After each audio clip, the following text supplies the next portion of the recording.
Bus ang Davao galing daw kay BBM. Netizens na patanong. Mitiin natin na sa pagdating ng 2040, kalahati ng mga sasakyan natin ay EV na. Ang ilang makabagong love bus at ang articulated bus na gagamitin sa Davao City, mga EV na. Inulan ng batikos si BBM matapos niyang banggitin sa SONA ang EV buses sa Davao.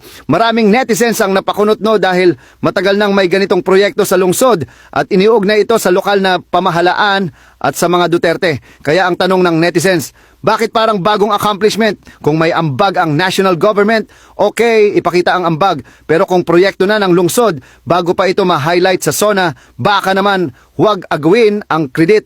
Now we have the Davao bus. These are only 10 buses. This is not the entire project. So it's supposed to be funded by the national government. But we cannot wait for that to happen. Since I think the national administration has other priorities as of now. So wala kay nila mapundok eh. But as you all know, Davao City is debt-free until now. So wag gyud tayo utang.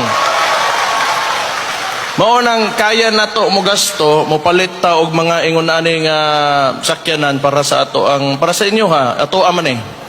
So ako hangyo lang ang pinga nato ni siya, dili na to baboyon, nailhan ang mga Davaoenyo nga mga limpyado ng mga tao og responsable. So kana sa paggamit sa ato ang mga pampubliko ng mga sakyanan ato po ng buhaton. We will behave as expected of us. So mao gyud ako ang hangyo lang sa inyo ha, dili na to daoton ato mga gamit.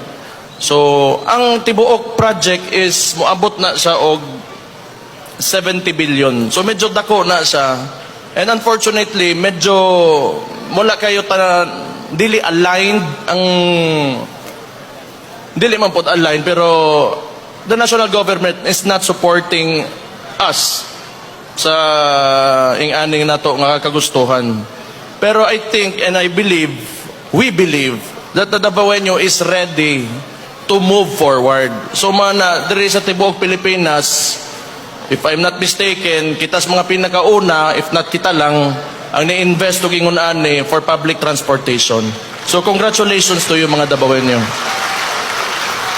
SONA ba to o somebody else's notable achievement? Kayo, sino ang dapat bigyan ng credit?